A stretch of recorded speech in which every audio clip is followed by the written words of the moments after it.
ये प्रारंभ करते हैं। इस क्लास में हम पढ़ेंगे क्लास 10 के संस्कृत के षष्ठ पाठ, है ना। चैप्टर का नाम है आप सभी के सामने लिखा हुआ भारतीय संस्कार। क्या नाम है चैप्टर का? भारतीय संस्कार। नाम से ही स्पष्ट है कि इसमें भारत में होने वाले विभिन्न प्रकार के संस्कारों के बारे में विस्तृत अध्ययन करना है। ठीक है, शुरू करें। आइए पढ़ते हैं। भारतीय संस्कृते अन्यतमं वैशिष्ट्यं विद्यते यत् जीवने समय समय संस्कारा अनुष्ठिता भवन्ति। भारत में अनेक प्रकार के विशिष्ट प्रकार के संस्कार होते हैं जो कि जीवन में समय समय पर मनाए जाते हैं, अनुष्ठान किए जाते हैं। अद्य संस्कार शब्द सीमित व्यंग्य रूप प्रयुज्यते। आजकल के समय में तो संस्कार शब्द जो है व्यंग्य रूप में प्रयोग होता है ना। व्यंग्य मतलब तीखा कटाक्ष, ठीक है। किंतु संस्कृति उपकरणमिदं भारतस्य व्यक्तित्वं रचयति। किंतु यही संस्कार जो है भारत के व्यक्तित्व की रचना करता है। विदेशे निवसन्तो भारतीयाः संस्कारान् प्रति उन्मुख जिज्ञासुश्च।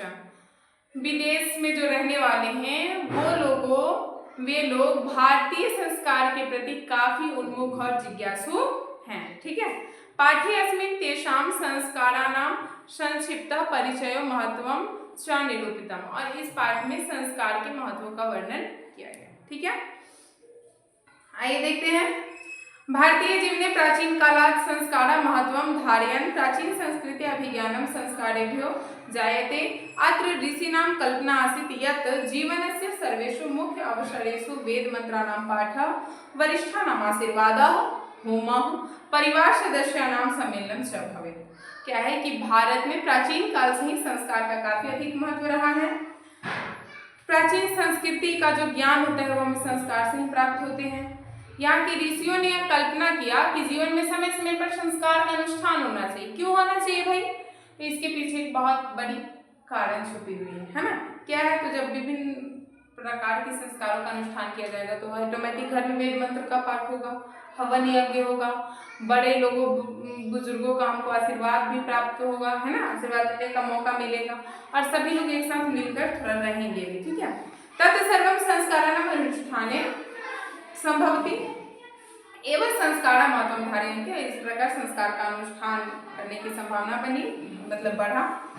किंच संस्कारस्य मौलिक अर्थ परिमार्जन रूपा गुणाधार रूपस्य न विस्मर्यते। संस्कार का मौलिक अर्थ होता है गुण को धारण करना, है ना। अतः संस्कार मानवस्य क्रमशः परिमार्जने दोष आपनयने गुणाधारने से योगदानं कुर्वन्ति। देखिए ध्यान से समझिए, ये संस्कार जो होते हैं हमारे अंदर गुण को भरने और हमारी दोषों को निकालने का एक बहुत ही अच्छा रास्ता है ना। इसके माध्यम से हमें गुण बैठता है और दोषों से हमारे अंदर से बाहर निकलते हैं। संस्कार प्रायः पंचविधा संति। संस्कार कितने प्रकार के? 5। कौन कौन? तो जन्म के पहले 3, शैशव काल में 6, शैक्षणिक 5, गृहस्थ विवाह रूप 1 और एक मरणोत्तर संस्कार। चलिए देखते हैं थोड़ा सा इसको समझने के लिए। पहला क्या हो गया? जन्म पूर्व। क्या वो है? 3 गो, उसका नाम भी आगे मिलेगा। उसके बाद क्या है? शैशव संस्कार, है ना। शैशव क्या वो है? 6 गो। शिक्षा संस्कार 5 गो। गृह संस्कार 1, ठीक है।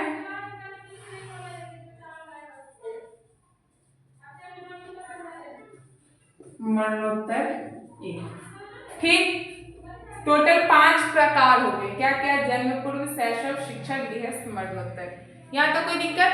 चलिए अब आगे चलते हैं। जन्म पूर्व संस्कारेषु गर्भाधानम। हाँ, टोटल तो कितने हो गए पहले काउंट कर लीजिए। 3, 6, 9, 9, 5, 14, गृहस्थ रूपी 1, 15 और मरणोत्तर 1, 16। तो टोटल हो गया 16 संस्कार। कितने संस्कार? 16 संस्कार। ऐसे सुनते हुए ना कि 16 संस्कार, है ना।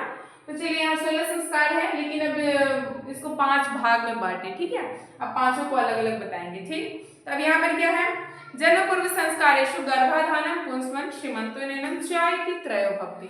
जन्म के पहले 3। कौन कौन? गर्भाधान, पुंसवन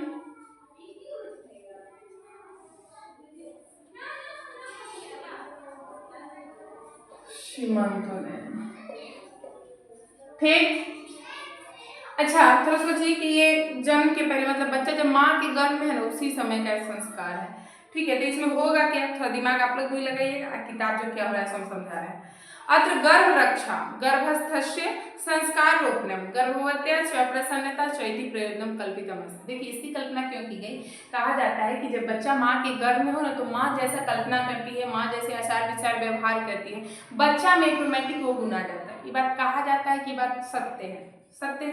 अच्छा, इसका एक उदाहरण हमारा धर्म ग्रंथ बताता है। कौन सा धर्म ग्रंथ, तो महाभारत। महाभारत में क्या है, अभिमन्यु सुभद्रे के गर्भ में है, तो सुभद्रा को उस समय अर्जुन क्या करते हैं, चक्रव्यूह वेदन सिखाते रहते हैं, लेकिन वो संयोगवश हो जाती है। इसी प्रकार से उसे बाहर निकलना तो उसने सुना ही नहीं, तो बच्चा ने सीखा भी नहीं।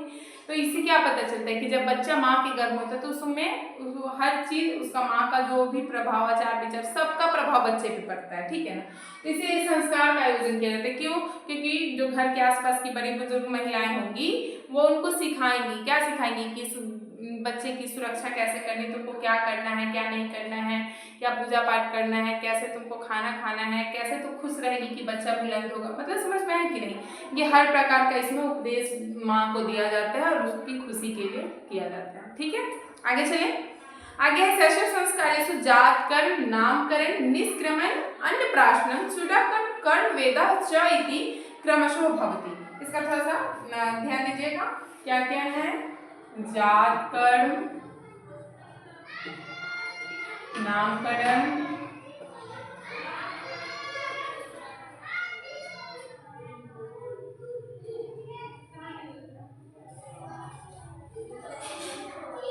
निष्क्रमण चूड़ाकर्म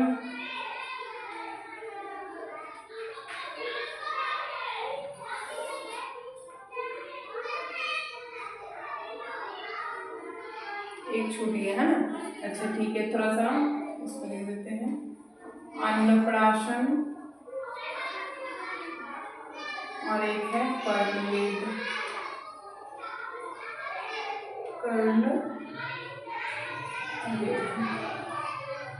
ठीक, ये जो है जब बच्चा जन्म ले लेता है तो उसके बाद उसके विभिन्न प्रकार के संस्कार होते हैं।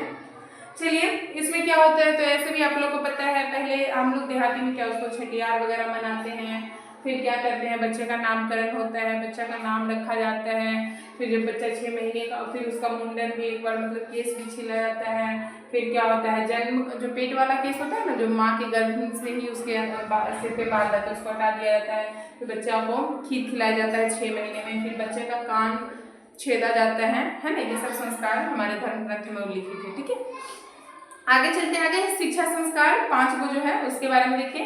शिक्षा संस्कारेषु अक्षरारंभ उपनयनम वेदारंभ ये शांता समावर्तन चैति संस्कार प्रकल्पित है। इसमें 5 कौन कौन है, तो अक्षरारंभ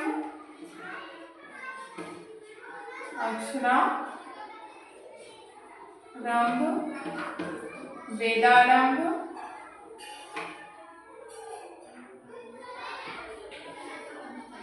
उपनयन केशांत समावर्तन। ठीक, चलिए देखिए अब इसमें क्या कर रहे हैं, सो देखेंगे क्या है इसमें। अक्षरारंभ में अक्षर लेखन अंक लिखना चौथी से प्रारंभ।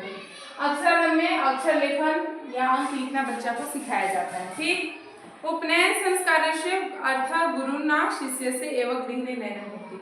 उपनयन ऐसे उसको हम देहाती बोलचाल की भाषा में उसको जनेऊ कहते हैं, है ना। इसमें क्या होता है बच्चा गुरु के घर में जाता है और उसको वहाँ पर जनेऊ धारण किया जाता है अर्थात तो गुरु धारण करते हैं। उसके बाद क्या है, तत्र शिष्य शिक्षा नियमान पालन अध्ययन कर। जब जनेऊ धारण हो जाता है तो बच्चा को अपनी शिक्षा के सभी नियमों को पालन करना पड़ता है। ते नियम ब्रह्मचर्य व्रत समाविष्ट है, उस नियम में ब्रह्मचर्य व्रत का पालन करना भी शामिल होता है। प्राचीन काल शिष्य ब्रह्मचारी कहते थे और वो ब्रह्मचर्य व्रत का पालन करने के कारण ही पहले के जमाने के बच्चे ब्रह्मचारी कहलाते थे, है ना, बाल ब्रह्मचारी। गुरु गृह एवं शिष्य से वेदारंभ करोति स्म, गुरु के घर में ही बच्चों को वेद का आरंभ अध्ययन किया जाता है। वेदानां महत्वं प्राचीन शिक्षा में उत्कृष्टं मन्यते स्म। वेदों का अध्ययन करना प्राचीन हमारे शिक्षा में काफी उत्कृष्ट महत्व रखता है। केषां संस्कारे गुरुगृहे एवं शिष्य से प्रथम छौर कर्म भवति स्म। आप लोग देखते रहिएगा गुरुकुल वाला टीवी सब पे जब शो आता है तो क्या रहता है उसमें, पूरा सिर मुंडवाए हुए रहते हैं और बस एक शिखा लंबी सी रहती है ना, ब्राह्मणों की। तो वही वहाँ छौर कर्म होता है, पूरा को छील के और वो शिखा उसका रहने दिया जाता है, यही हुआ छौर कर्म, जिसको केशांत कहते हैं। इसका मुख्य कर्म होता है गोदान। क्या होता है? गोदान। अब गोदान इसमें का मुख्य काम है, इसीलिए इसको गोदान संस्कार भी कहीं कहीं नाम दे दिया जाता है। देखिए कह रहा है क्या, अत्र साहित्य ग्रंथेषु अस्य नामांतरम गोदान संस्कारो अपि लभ्यते। हाँ, तो इसका कभी कभी नाम केशांत का है, दूसरा नाम क्या मिलता है? गोदान। ध्यान से समझिए, केशांत और गोदान एक ही चीज है। गोदान जो है वो केशांत का ही काम है। आगे ये समावर्तन संस्कार से उद्देश्य हम शिष्य से गुरु गृहस्थ जीवन। अरे लास्ट वाला जो है, अब यहाँ कर रहे हैं कि तुम्हारी शिक्षा पूरी हो गई और अब यहाँ गुरु जी इस बच्चे को उपदेश देंगे और तब ये अपने घर को जाएगा, शादी विवाह करेगा, गृहस्थ संस्कार गृहस्थी में प्रवेश करेगा। शिक्षा बसाने गुरु शिष्यान उपदेश गृहम प्रेषयति। शिक्षा जब पूरी हो जाती है तो गुरु बच्चे को बहुत सारे उपदेश देते हैं। जैसे क्या देते हैं? तो उपदेशेषु प्रायेण जीवन से धर्म प्रतिपादन। तो उपदेश में कहते हैं कि तुम जीवन भर धर्म का प्रतिपादन करना।